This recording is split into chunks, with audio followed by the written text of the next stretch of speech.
آج کا موضوع منکی پاکس ہے.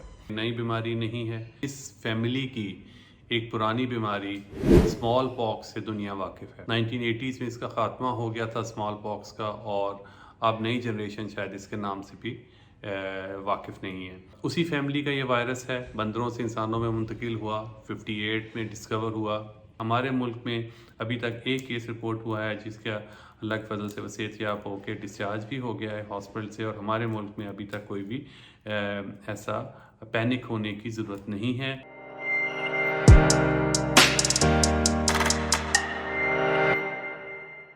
بسم اللہ الرحمن الرحیم. ٹاک پہ خوش آمدید. آج کا موضوع منکی پاکس ہے. اس ویڈیو میں ہم تعارف حاصل کریں گے منکی پاکس بیماری کا، اس کے علامات کا، ڈائگنوسس کا، ٹریٹمنٹ کا، اور خاص طور پہ اس کے بچاؤ کا. میں ہوں professor doctor Israr ul-Haq Noor, professor of medicine, Mayo hospital, King Edward medical university. سب سے پہلے تعارف میں کچھ ہسٹوریکل فیکٹس ہیں کہ نئی بیماری نہیں ہے. یہ وائرس کی وجہ سے ہوتی ہے. وائرس 1958 میں ڈسکور ہوا تھا. DNA وائرس ہے، اور اس فیملی کی ایک پرانی بیماری اسمال پاکس سے دنیا واقف ہے. 1980s میں اس کا خاتمہ ہو گیا تھا اسمال پاکس کا، اور اب نئی جنریشن شاید اس کے نام سے بھی واقف نہیں ہے. اس کامیابی کا صحرا، اسمال پاکس کی کامیابی کا، خاتمے کی اس کے ساتھ کامیابی کا صحرا اس کی ایفیکٹو ویکسینیشن کو قرار دیا جاتا ہے. تو 1980s کے بعد دنیا نے اس کی ویکسینیشن کرنا بند کر دی تھی، اور اس کو ویکسین کو بند کرنے کی وجہ یہ تھی کہ وہ اسمال پاکس فری اس کو ڈکلیئر کیا گیا تھا دنیا کو. اسی فیملی کا یہ وائرس ہے، بندروں سے انسانوں میں منتقل ہوا، 58 میں ڈسکور ہوا. 1958 سے پہلے اس کا پتہ نہیں تھا. زونوٹک وائرس ہے، یعنی جانوروں سے انسانوں میں منتقل ہونے والا وائرس. ایسا وائرس جو پہلے بندروں سے انسانوں میں منتقل ہوا، اور پھر اس کے بعد انسان سے انسان تک پھیلنے کی اس کی صلاحیت ہے. کافی سالوں کے بعد اس کا پھیلاؤ اب دوبارہ سے نئے کیسز اس کے دنیا میں نمودار ہوئے ہیں، اور ایک سے زیادہ ملکوں میں نمودار ہو رہے ہیں. پاکستان بھی ان ملکوں میں شامل ہے جہاں پہ اس کے کیس دیکھنے میں آئے ہیں. عام طور پہ اس کی دو اقسام ہیں. ایک کو ویسٹرن افریقن وائرس کہا جاتا ہے، دوسرے کو سینٹرل افریقن ویرینٹ کہا جاتا ہے. دونوں کی ڈیزیز کا پیٹرن مور اور لیس سیم ہے، اس لیے سے بہت زیادہ فرق عام پبلک کو نہیں پڑتا. اس کا انکیوبیشن پیریڈ، وہ پیریڈ جب وائرس جسم میں داخل ہوتا ہے اور بیماری کی علامات ظاہر ہوتے ہیں، اس کا 6 دن سے لے کے 13 دن تک کا وقفہ ہے. اس کو انکیوبیشن پیریڈ کہتے ہیں. یعنی وائرس ہے، اس کا انکیوبیشن پیریڈ اگر آج کسی کے جسم میں داخل ہوتا ہے تو 13 دن تک کوئی علامات، 6 دن سے لے کے 13 دن تک کوئی علامات نہیں آتی. اس کو انکیوبیشن پیریڈ کہتے ہیں. اب ہم بات کریں گے علامات کی. تیز بخار، جسم میں درد، سر درد، کمر درد، اور جسم میں گلٹیوں کا نمودار ہونا، اور خاص طور پہ بغلوں کے نیچے گلٹیوں کا نمودار ہونا شامل ہے.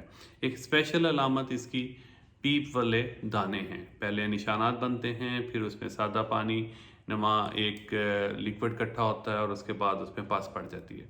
یہ دانے عام طور پہ ہتھیلیوں پہ، پاؤں کے تلووں پہ، اور جسم کے دوسرے حصوں پہ بھی نمودار ہوتے ہیں. تو یہ اس کی علامات میں خاص چیزیں ہیں. ڈائگنوسس اس کا بہت سمپل ہے. ڈائگنوسس میں دو چیزیں ہیں. ایک تو یہ ہے کہ ہم اس کی سائن سمٹمز، اور خاص طور پہ آج کل کس طرح کے حالات ہیں جس میں ملک میں مختلف حصوں سے ٹریول کی ہسٹری کے ساتھ کوئی مریض اس طرح کی علامتوں کے ساتھ آتا ہے، یا ایسا مریض جو ان کے ساتھ مختلف اس طرح کے پیشنٹ کے قریبی لوگوں میں شامل ہو، یعنی اس کا کانٹیکٹ اس کے ساتھ مریض کے ساتھ ہوا ہو اور اس کو علامتیں نمودار ہو رہی ہوں، تو یہ ایک کلینکل ڈائگنوسس ہے. ٹیسٹوں میں جہاں تک ہے، ٹیسٹوں میں PCR اس کا اسپیشل ٹیسٹ ہے جو کہ اس پہ مہر لگاتا ہے کہ بیماری موجود ہے یا نہیں. ٹریٹمنٹ اس کا بہت سادہ ہے. علامتی علاج جس کو ہم کہتے ہیں، سر درد ہے تو سر درد کی گولی، بخار ہے تو بخار کی گولی، اور اگر وامٹنگ کا مسئلہ ہو رہا ہے تو اس کی دوائی. دانوں کی دیکھ بھال اس طرح سے کہ دانوں کو ٹچ کرنے کے بعد اینٹی سیپٹک میز استعمال کیے جائیں، اور صحت مند لوگ ان دانوں کے مٹیریل سے یا اس کی پس سے دور رہیں. تو ٹریٹمنٹ سمٹومیٹک ہے، اینٹی وائرل ٹریٹمنٹ کی ضرورت نہیں پڑتی. عام طور پہ 1 سے یا 2 ہفتوں میں مریض سے مکمل صحت یاب ہو جاتا ہے. بہت تھوڑے لوگ ایسے ہیں، خاص طور پہ وہ لوگ جن میں جو اور دوسری بیماریوں کا شکار ہوں، جس طرح ڈائبٹیز ہے، ہارٹ فیلئر ہے، کڈنی فیلئر ہے، امیونو سپریسنٹ دوائیوں پہ ہیں، ان میں یہ تھوڑا سا اس کا ٹریٹمنٹ اور نوعیت کا ہوتا ہے، اور اس میں بعض اوقات ہاسپٹلائزیشن کی بھی ضرورت ہوتی ہے، اور بعض صورتوں میں یہ ڈینجرس بھی ہو سکتا ہے۔ جہاں تک اس سے بچاؤ کا تعلق ہے تو بچاؤ کے لیے ضروری ہے کہ ہم مریض کے ارد گرد رہنے والے لوگ ماسک پہنیں، ہاتھوں کی صفائی کا خیال رکھیں، frequent hand washing with soap and water, اور اگر وہ میسر نہیں ہے تو اس کا الکوہل بیسڈ ہینڈ سینیٹائزر استعمال کریں۔ کسی بھی ایسے سسپیکٹڈ مریض کے ساتھ اس کی دیکھ بھال کرتے ہوئے، اس کے ساتھ رابطہ کرتے ہوئے ہاتھ ملانے سے اجتناب کریں۔ اس کے اگر سکن پہ کوئی نشانات ہیں یا دانے ہیں یا تو اس کا دانوں سے نکلنے والے مٹیریل سے بچنے کی کوشش کریں، اور اس کے ساتھ ہاتھ ملانے سے، گلے ملنے سے، بوس و کنار کرنے سے، جنسی تعلقات کرنے سے یہ چانسز ہوتے ہیں کہ یہ جراثیم ایک سے دوسرے کو لگ سکے۔ تو اس لحاظ سے جو ویکسین ہے، دوسرا بچاؤ کا جو ویپن ہے، وہ اسمال بال ویکسین ہمارے ملک میں کافی لیٹ 80s تک لگتی رہی ہے۔ ہماری میجورٹی پاپولیشن تو اس کے ساتھ ہمارے پاس اس کی امیونٹی ہے۔ ہمارے 85% کیسز میں اسمال پاکس ویکسین منکی پاکس کے لیے افیکٹو ہے۔ تو اس حساب سے جن قوموں نے یہ ویکسین نہیں لگوائی ہوئی یا نئی جنریشن کے لوگ ہیں، وہ بھی اب ویکسین کے ذریعے اس سے بچ سکتے ہیں۔ دوسری چیز یہ ہے کہ ایکسٹریمز آف ایج، خاص طور پہ بچوں میں، بزرگوں میں، حاملہ خواتین میں، یا ایسے لوگ جو امیونو سپریسنٹ میڈیسنز پہ ہیں، کسی وجہ سے ان کے جسم کی قوت مدافعت کم پڑی ہوئی ہے، وہ لوگ اس سے تھوڑے سے ولنریبل ہیں، اور اس میں بعض صورتوں میں منکی پاکس یا ایم پاکس ڈیزیز جو ہے وہ خطرناک ہو سکتی ہے۔ 3 سے 10% لوگوں میں یہ خطرناک صورتحال اختیار کرتی ہے۔ اس میں عام طور پہ بچے، بزرگ، حاملہ خواتین، اور یا وہ لوگ ہیں جو ان کی قوت مدافعت کسی وجہ سے کمزور ہے، جیسے ڈائبیٹکس ہیں یا کوئی آرگن ٹرانسپلانٹ کے لوگ ہیں۔ تو یہ وہ لوگ ہیں جن میں منکی پاکس بعض صورتوں میں خطرناک صورتحال اختیار کر سکتی ہے۔ یہ نوٹیفائیبل ڈیزیز ہے۔ اگر کوئی بھی کمیونٹی میں، ڈاکٹرز کے لیے پیغام ہے کہ کوئی بھی اگر آپ کے کلینک میں، ہاسپٹل میں اس طرح کا سسپیکٹڈ پیشنٹ ہو تو اس کے ایڈیکویٹ پریونٹیو میجرز لیں، اور ہاسپٹل اتھارٹیز کو، ہیلتھ اتھارٹیز کو اس کو نوٹیفائی کریں، کیونکہ یہ نوٹیفائیبل ڈیزیز ہے، کیونکہ اس کی وجہ سے ہم نے اس کے قریبی لوگوں کو، کانٹیکٹس کو اسکرین کرنا ہوتا ہے، کانٹیکٹس کو چیک کرنا ہوتا ہے، اور بعض صورتوں میں آئسولیٹ بھی کرنا ہوتا ہے، کیونکہ جب تک یہ جسم پہ نمودار ہونے والے دانوں سے چھلکے یا اسکیب اتر نہیں جاتے، مریض میں ٹینڈنسی رہتی ہے کہ وہ ایک سے دوسرے کو جراثیم پہنچا سکتا ہے۔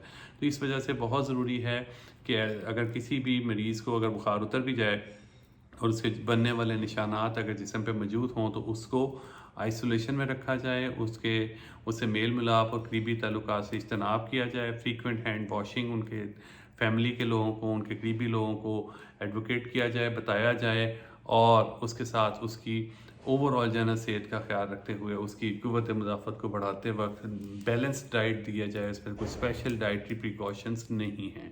تو یہ کچھ اوور ویو ہے منکی پاکس، ایم پاکس کی بیماری، جس کا آج کل سوشل میڈیا پہ اور پرنٹ میڈیا پہ چرچا ہے۔ ہمارے ملک میں ابھی تک ایک کیس رپورٹ ہوا ہے جس کا اللہ کے فضل سے وہ صحت یاب ہو کے ڈسچارج بھی ہو گیا ہے ہاسپٹل سے، اور ہمارے ملک میں ابھی تک کوئی بھی ایسا پینک ہونے کی ضرورت نہیں ہے۔ ہمارے ملک میں اس کا کوئی بھی اس طرح کا بڑے پیمانے پہ عوام کے لیے اس کے فوری خطرات نہیں ہیں، اس لیے ہر قسم کا افواہوں سے، خوف سے اور پینک سچویشن میں اپنے آپ کو لانے کی ضرورت بالکل نہیں ہے۔ تو یہ قابل علاج بیماری ہے، وائرل النس ہے، قابل علاج بیماری ہے، سیلف لمیٹنگ ہے، خود سے ٹھیک ہو کے 1 سے 2 ہفتے میں خود سے ٹھیک ہو جاتی ہے، اور بہت تھوڑے لوگ ہیں جن میں اس کا کورس پیچیدگی اختیار کر سکتا ہے۔ اس لیے اس سے پینک ہونے کی، پریشان ہونے کی بالکل کوئی ضرورت نہیں ہے، اور ہمارا ملک ابھی تک اس سے practically for all practical purposes آج کی تاریخ تک اس میں کوئی پینک ہونے کی اور پریشان ہونے کی ضرورت عوام میں نہیں ہے.